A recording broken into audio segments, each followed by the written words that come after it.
Hello friends, ಇದು ನನ್ನ ಎರಡನೇ ವಿಡಿಯೋ ಆಗಿರುತ್ತೆ. ಸೊ ಮಾವಿನಕಾಯಿ ಸೀಸನ್ನು ಬೇಸಿಗೆಯಲ್ಲಿ ಹಾಗೆ ತಿನ್ನೋಕ್ಕೆ ಚೆನ್ನಾಗಿರಲ್ಲ. ಈ ರೀತಿ ಒಗ್ಗರಣೆ ಮಾಡ್ಕೊಳ್ಳಿ.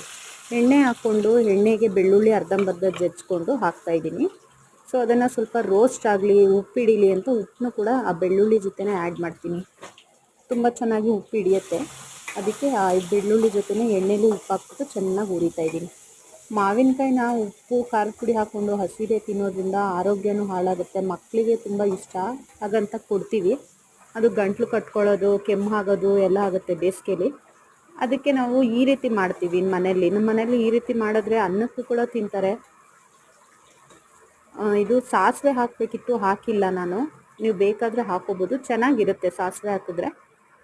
ಬೆಳ್ಳುಳ್ಳಿ ರೋಸ್ಟ್ ಆಗಿದ ತಕ್ಷಣ ಇದು ನಮ್ಮದೇ ಗಿಡದಲ್ಲಿ ಬಿಟ್ಟಿದ್ದು ಕರ್ಬೇವಿನ ಸೊಪ್ಪು ಫ್ರೆಶ್ ಆಗಿರಲಿ ಅಂತ ಹಾಕ್ತಾಯಿದ್ದೀನಿ. ಚೆನ್ನಾಗಿರುತ್ತೆ. ಕರ್ಬೇವಿನ ಸೊಪ್ಪು ಬೆಳ್ಳುಳ್ಳಿ ಎರಡನ್ನೂ ಚೆನ್ನಾಗಿ ಹುರ್ಕೋಬೇಕು. ಚೆನ್ನಾಗಿ ಫ್ರೈ ಮಾಡ್ಕೊಳ್ಳಿ. ಎಣ್ಣೆ ಜಾಸ್ತಿ ಹಾಕಬೇಡಿ. ಖಾರದ ಪುಡಿ ಎಲ್ಲ ಹಾಕೋದ್ರಿಂದ ಎಣ್ಣೆ ಸ್ವಲ್ಪ ಬಿಟ್ಬಿಡುತ್ತೆ. ಅದು ಖಾರದ ಪುಡಿಲೂ ಎಣ್ಣೆ ಇರುತ್ತಲ್ವ, 1-2 ಸ್ಪೂನ್ 3 ಸ್ಪೂನ್ ಹಾಕ್ಕೊಳ್ಳಿ ಸಾಕು, ಜಾಸ್ತಿ ಏನು ಹಾಕೋಬೇಡಿ.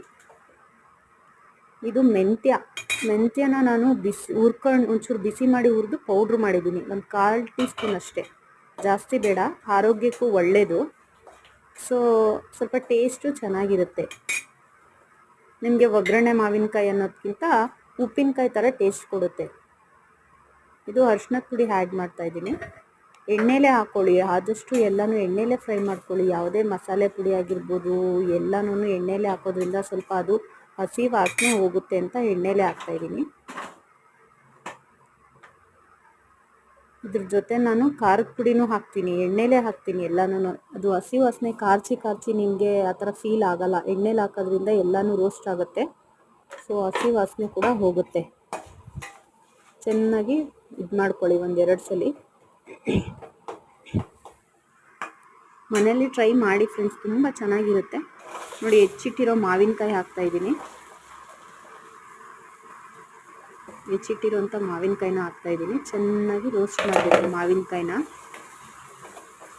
ಮೆತ್ತಗಾಗಬೇಕು ಮಾವಿನಕಾಯಿ, ಆ ರೀತಿ ರೋಸ್ಟ್ ಮಾಡ್ತಾ ಇರಬೇಕು. ಬಿಸಿ ಸ್ವಲ್ಪ ಮೀಡಿಯಮಾಗಿ ಇಟ್ಕೊಳ್ಳಿ, ಒಲೆನ ಮೀಡಿಯಮ್ ಫ್ಲೇಮಲ್ಲಿ ಇಟ್ಕೊಂಡು ಮಾಡ್ತಾಯಿರಿ. ಇಲ್ಲಾಂದರೆ ಖಾರದ ಪುಡಿ ತಳ ಹಿಡಿಯುತ್ತೆ ಸ್ವಲ್ಪ ಪಾತ್ರೆಗೆ. ಹಾಗಾಗಿ ಮೀಡಿಯಮ್ ಫ್ಲೇಮಲ್ಲಿ ಇಟ್ಕೊಂಡು ಚೆನ್ನಾಗಿ ರೋಸ್ಟ್ ಮಾಡ್ತಾಯಿರಿ.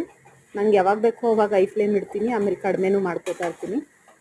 ನೀವು ನೋಡ್ಕೊಂಡು ಅದೇ ರೀತಿ ಮಾಡ್ತಾಯಿರಿ.